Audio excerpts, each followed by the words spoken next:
It's always a fun time of the year when seeding begins to matter as an NBA general manager, and that is an idea that the Charlotte Hornets have not seen in some time. But today we actually are in the conversation for potentially winning the last playoff spot, and yes, I mean playoff, not play-in spot.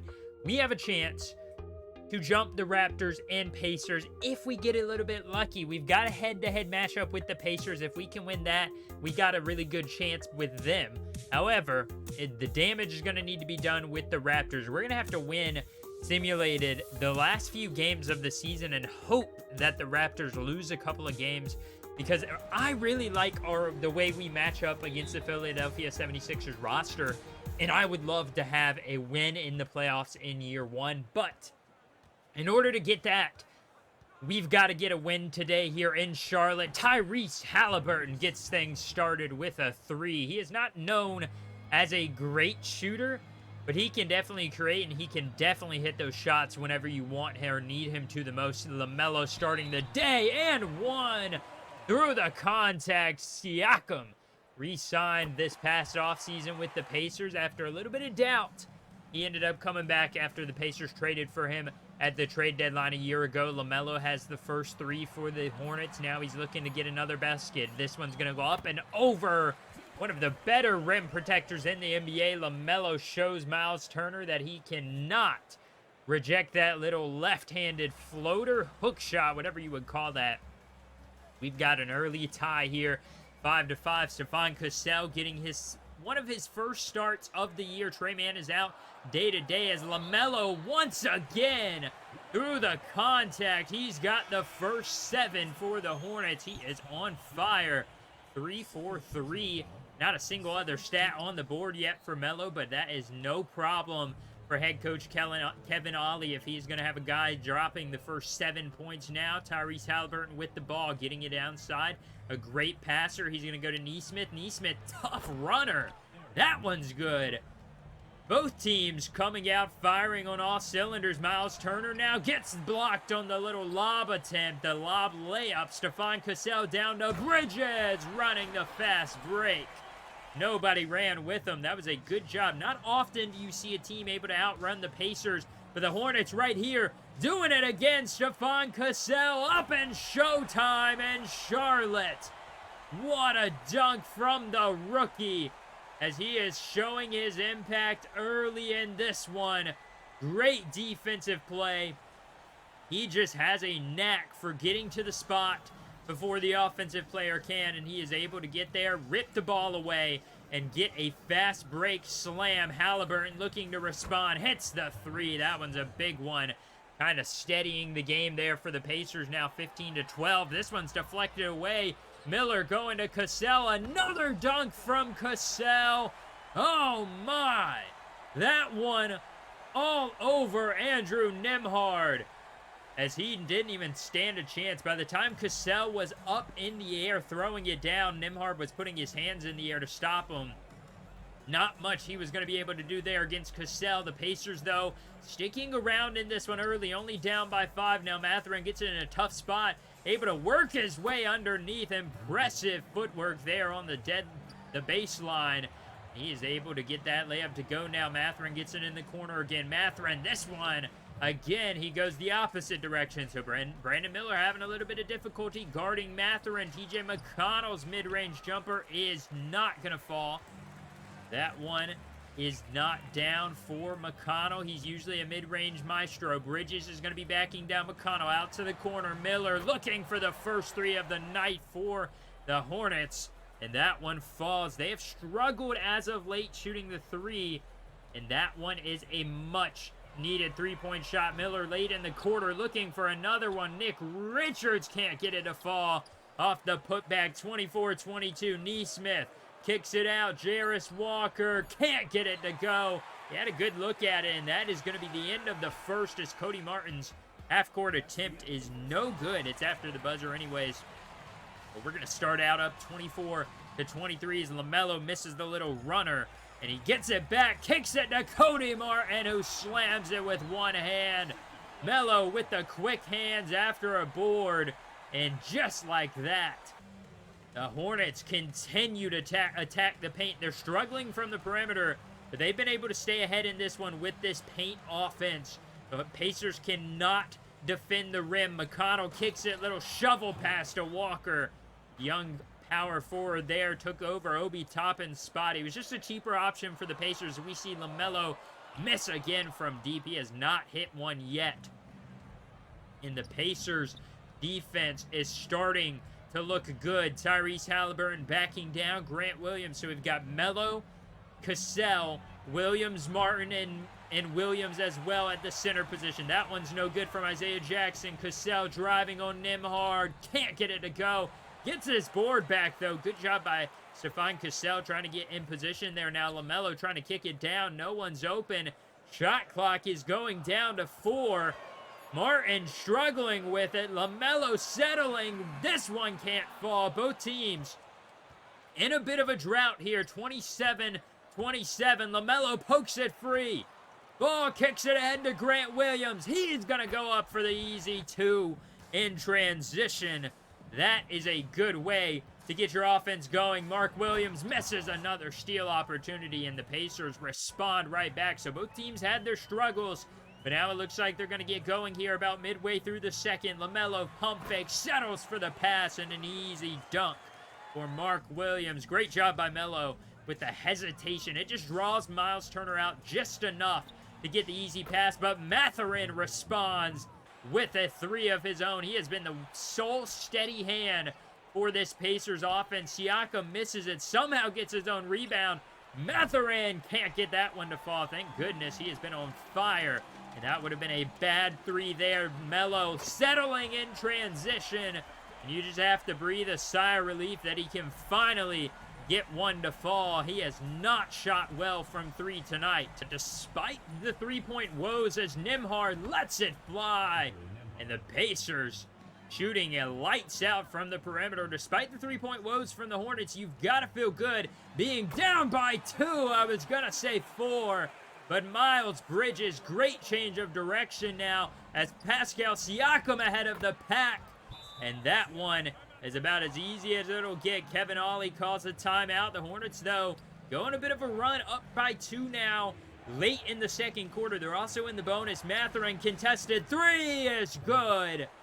That man cannot miss for the Pacers. We've got a weird lineup in right now. Cassell, Miller, Williams, Bridges, and JT Thor. Now Miller gets it, or Williams gets it down low, and he goes off the basket. And now the Pacers down by 1. Halliburton at the horn, can't get it to fall. And just like that, the Hornets will go into halftime up by 1 point in a struggling defensive slugfest. Bridges got a mismatch, though, early in the third. Little spin move, layup, can't fall. Gets his board, pump fake, puts it back in. Miles Bridges responds to start the quarter. He has 8 and 5. Hasn't necessarily been the offensive star that we want him to be, as Halliburton stops on a dime and responds, tying this one back up. LaMelo is having difficulty stopping him. Mathurin fading in transition. That one's impressive. 56-53 now. 7:15 in the third quarter remains. Melo driving, can't get an open look, kicks it out to Cassell. Cassell on the perimeter, not a shooter at all, has to settle for one. And the Pacers with a chance to extend their lead. Slowing it down, Halliburton's going to take it from the top of the key. Melo goes under. Halliburton's not playing aggressive this time. Instead, Siakam gets rejected. Mark Williams recovers. Melo in transition, throwing it down. And that one was a big turn of events for the Hornets there. It went from a potential 4-point deficit to a 1-point deficit, as now the Pacers with Tyrese Halliburton's spin move keeps them ahead in this one.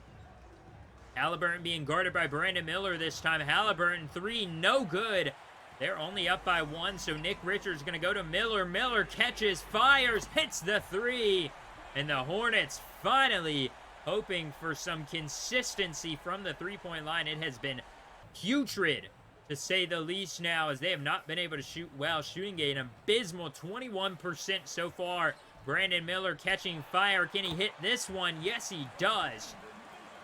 A 5-point swing, all in the hands of Brandon Miller, showing his development in year 2 when the rest of the offense is struggling. Brandon Miller can come in and take over, potentially giving this offense that little boost they need until everybody else can catch up as Halliburton gets his floater deflected. Stephon Cassell on the quick board, ahead to Miller, another 3. This one's good as well. And the Hornets striking here at the end of this third quarter and extending the lead now to 5. 69-64. Isaiah Jackson's layup's no good. A minute 50 remains. Brandon Miller kicks it out. Stephon Cassell down low. Can't get it through. That one's deflected. Nesmith ahead. Siakam throws it down. And it's now 69-66. Cassell gets stripped by Siakam. They've got a chance now. Siakam down low to Isaiah Jackson and 1. You have to keep your hands off of the dunker there when he has an easy look like that. But instead, you give them the chance to tie it with the and 1 opportunity. 71 all. Kyle Boswell now getting stripped. McConnell in transition. Oh, TJ McConnell, one of the better on-ball defenders at that point guard position, despite his height, is able to make a big play there. Now Grant Williams looking for 3. That one falls. And that's going to give the Hornets a 74-73 lead. 8 seconds. Halliburton looking around. Settles for the tough mid-range jumper. Can't get it to fall. Martin, half-court heave at the horn. It goes. But it looked like he was just a split second too late. And it'll be 76-74 in the fourth quarter for the Hornets. Fourth quarter's definitely not been super friendly to Charlotte in this season, but they're looking to change that right here as LaMelo contorts his body. And a beautiful job there by Melo over the outstretched arms of Isaiah Jackson. He's going to miss the free throw, though, with a chance to put him up by 2. And Aaron Nesmith letting it fly from the perimeter. He's able to knock that one down. 81-79. Halliburton gets past Nick Smith. Floater is good. You cannot ask Nick Smith Jr. to defend Tyrese Halliburton on the perimeter. 8 minutes remains. PJ Hall getting some playing time. The rookie out of Clemson gives it to JT Thor. That one would have been big. Instead, it's going to be a turnover to the Pacers. Nesmith again in transition again. 84-81 now. Nembhard kicks it out. Ijax for 3. Not really worried about that one. They're going to let him shoot that over anybody else on the roster. Cassell on Nembhard, driving up through the contact. Good there, as he is able to get it. What concentration for a rookie. He has 8 points, 4 rebounds, and 5 assists. What a stat sheet there for a first-round pick. A first-year point guard at 21 years old, playing shooting guard as well. Isaiah Jackson working on Mark Williams. A good matchup for the Hornets there, as you can kind of let Mark Williams play the safety. Nembhard, though, gets an open look, and he hits it.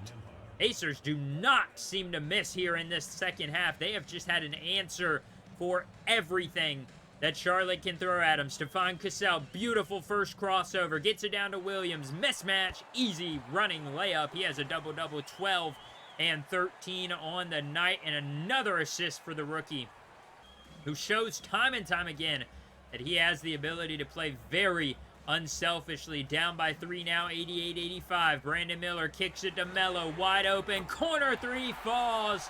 Just what the doctor ordered, a chance to take the lead if they can get the ball back. Halliburton gets a good look, rolls around the rim, and it will not fall.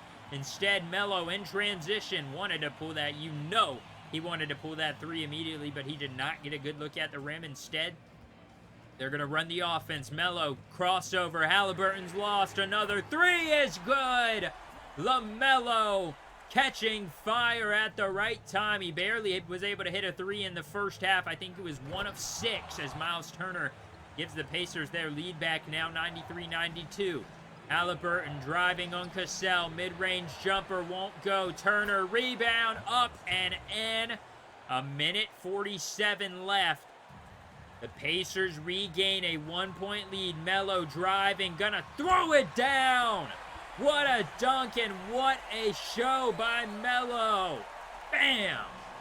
LaMelo gets past everyone, showing his speed. He's able to get that one. Now Mark Williams mismatch on Mathurin. Bridges, Miller, corner three. That's good. You bet.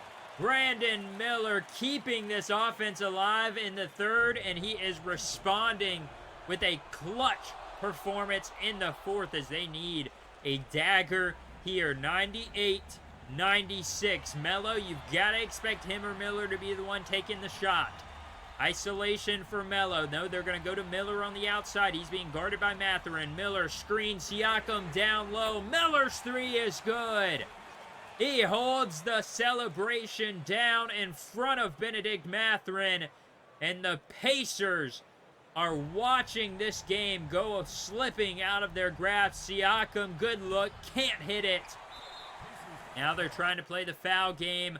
105-98 with about 20 seconds left. Another good look for Siakam. Can't hit it. And the Hornets gonna take this one here as they are able to get the win. Sorry about that pop-up there. They are able to get the win over the Pacers. Just what they needed. 105-98. A beautiful fourth quarter performance there. After what we could say potentially one of the worst three-point shooting performances, we still only ended up shooting 9 of 30. But it would have been much worse without that fourth quarter. You're going 4 of 7 in the fourth, and that boosts you up from what would have been 21%. Without that fourth quarter, we would have shot 21% instead of 30% from 3. LaMelo couldn't hit a 3 to save his life. He hit 2 in the fourth, though, when they needed him the most. Brandon Miller, he was on fire all game. 5 of 9 from 3, 8 of 18. He shot 50% from the field. He came through. Miles Bridges was a steady hand, but he couldn't hit the 3 ball. Mark Williams, 6 of 6 and a double-double. 17 boards, maybe even a franchise record. I don't know the records here in Charlotte, but 4 blocks as well is killer for Mark Williams. Stephon Cassell, did he dominate? No, he missed both threes that he took. You could argue he wasn't supposed to take those shots. But 3 of 7 from the field. 5 turnovers is kind of disappointing, but we had a lot of turnovers. But Stephon Cassell, 8 points, 4 rebounds, 6 assists, 1 steal. Very impressive showing. He was able to kind of run the offense when LaMelo was struggling really there. Tyrese Haliburton, don't get me wrong, he had a good game scoring-wise, but he was 9 of 30, so not very efficient. Couldn't hit the 3 ball. He ended up fouling out there at the end of the game. He had 1 offensive rebound, though, which I guess is pretty good. 3 turnovers. Mathurin was really good for them. I really expected Mathurin to take more shots there down the stretch, but thankfully he didn't because Siakam couldn't hit a shot. Miles Turner was doing okay, but he didn't take a 3. They really didn't play to their strengths. They didn't get out and run a whole lot besides a few times there. They didn't allow Miles Turner to get that pick and pop, pick and fade going. He started a good game, 11, 6, 1, 3 blocks, 3 steals, 1 block, 5 of 10 from the field. I was just shocked that they didn't let Turner get a lot more three-point looks up. And yeah, both teams didn't shoot it very well. But as of right now, we are still sitting at the 8th seed, but we're 1 game behind both of them. Well, we're actually 2 behind, I think like 1.5 behind Indiana and 1 game behind the Raptors. So here's hoping that we can see the Raptors lose one of these next few games. I'm not sure when they will play next. Trey Mann is still going to be out day to day as we lose a bad one to the Grizzlies. You cannot really afford to lose. That might have taken us out of it. But no, both of the other teams lose. So we are 1 game behind both of them. If we can take a win here against the Pistons and we lose again. Can't get a clutch win when you need it the most. The Raptors lose as well. So we're still 1 game behind them, but we're 1.5 games with 2 games left behind the Pacers. Take a win against the Nets. You have to feel good. There we go. Big win there, 115-100. Where's that put us? Still behind. The Raptors were able to win. So if both of them lose and we win this last game of the season, theoretically, we could have an argument to get the 6th seed because we may have a tiebreaker over the Raptors and over the Pacers. As you can see on the right side here, we beat the Pacers and we beat the Raptors, but we also have lost to the Raptors, so I don't know exactly how that would go, but it doesn't even matter. We took the L. End of season 1. Luka Doncic's going to take home the MVP trophy. He was having a great year. 30 points per game, 10 rebounds, 9.8 assists. Man, shooting 50, 40, and 80 from the free throw line. Very low for him. The free throw line. Stephon Cassell takes home Rookie of the Year. Very impressive. Off the bench as well. And, I mean, if you look at his stats, this guy didn't start a lot of games for the Hornets. I mean, he did down the stretch when Trey Mann was injured, but he only started 6 games the entire year, and he averaged 15 points per game, 4.5 rebounds, 2.8 assists, 1 steal, half a block, shot pretty good from the field, 50%, 75 from the free throw line, and about 28% from 3. And he also won 6th Man of the Year. So Stephon Cassell takes home 6th Man of the Year trophy and the Rookie of the Year trophy. Victor Wembanyama in year 2, dominating, better points per game, better rebounds per game, less assists. He's got to ball hog a little bit more, better steals. Obviously, he's not going to reproduce his blocks per game from last year, but he was still able to win Defensive Player of the Year. Asar Thompson gets Most Improved Player. He went up a couple points per game, a couple rebounds per game, a couple assists per game. He shot better from the field.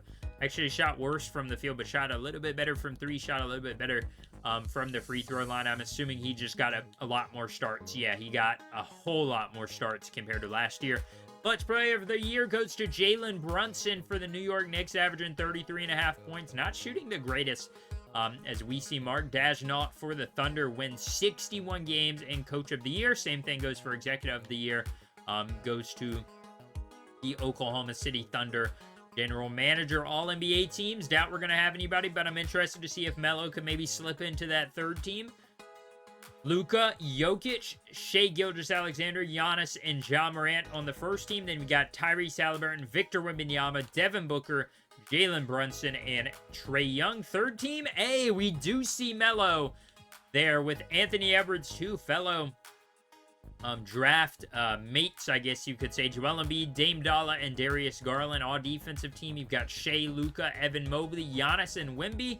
And on the other side, you've got Anthony Edwards, Amon Thompson, Asar Thompson, the 2 twins there, Jason Tatum, and Chet Holmgren. All rookie team. Obviously, we've got our man Stephon Cassell, Donovan Clingan for the Pistons, the 5th overall pick. Had a good year playing there. I wonder how many games he started. He averaged about 28 minutes per game, so I'm assuming he started, all 82 games for the Detroit Pistons. Kevin McCullough is there for the 76ers as well. This guy is a starter for Philadelphia, and they were able to make the 3 seed.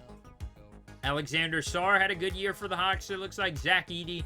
And then on the 2nd team, we've got Ron Holland, who I believe was the 6th overall pick. Yes. Nikola Topic, the 3rd overall pick. Kyle Filipowski had a good year for the Nets. Cody Williams, 2nd overall pick, had a good year as well. I mean, he did, he played a little bit more minutes. Had 13.5. Didn't really do too well outside of that. And then we've got Babacar Miller, also from Philadelphia, because they're starting 2 young rookies. And we are, facing the Pacers in the play-in tournament. Yes, we are in the situation. We lose, we would get to play again, but I don't want to do that. I want to win this game, and I want to take on the Philadelphia 76ers best case scenario. Because look at the 76ers. Let's look at their lineup they're trotting out every week.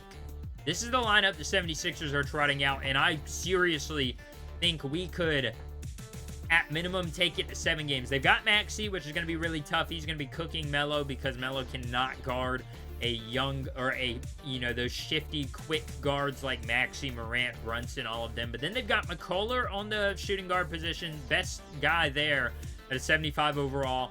Ricky Council, best small forward there. They might be starting Babacar Miller just because they're a little bit younger. So highest overall there is a 73. Umani Kamara, highest overall there is a 74. He's in his 2nd year. And Joel Embiid. This team has no experience. They have very little talent outside of Embiid and Maxey. Very little star power, I should say. And yet they won 50 games. How? I couldn't tell you. Maxey had a good year. Really good year for Maxey. Embiid had a good year, but I don't see where those 50 games came from. But before we worry about that, we're going to have to win this game against the Pacers next episode, because I do not want to take on the Cavaliers. They're a very tough team to play, and they obviously, you guys saw in the last episode, they demolished us when we played them last. As far as league leaders go, this is where all the stats stand. Doncic leads the way. You can pause and look at everything else. Jokic leads the way in rebounds. Assists goes to Halliburton. LaMelo's down there at 9, pretty respectable. Paul George gets 1.9 steals a game. Blocks goes to Wemby. Turnovers goes to Shai Gilgeous-Alexander. Field goal percentage goes to Zion. 3-point percentage goes to Luke Kennard. A good amount of attempts for him there. 3.9 attempts per game. Free throw percentage goes to Grayson Allen. He was able to hold on to that one. Best plus minus goes to Shai with 8.5. In next episode, we don't necessarily have a do or die moment, because we could still get in the playoffs even if we lose this game. But you want to win the first game, because you do not want to face the Cavaliers in that first round. They've been so dominant. They're so strong and lengthy there in that center and power forward position. They are a dangerous, dangerous team, especially with Donovan Mitchell and their defensive wings that they do have. So, next episode, heading to, I believe, we'll be playing in Indiana. So, much more hostile environment than we just got to see them in. But it's like they're actually missing Aaron Nesmith or Andrew Nembhard. Buddy Hield back in Indiana getting the start for the Pacers. So they made a bit of a change there. And we are going to stick with having Devon Cassell starting over Trey Mann. But we will be implementing Trey Mann back into the lineup. I'll do that at the beginning of next episode. As always, though, be on the lookout for the next upload. If you did enjoy this one, thank you for watching. I'll catch you all next time as we take on the Indiana Pacers in Year 1 2025 NBA Play-In Tournament.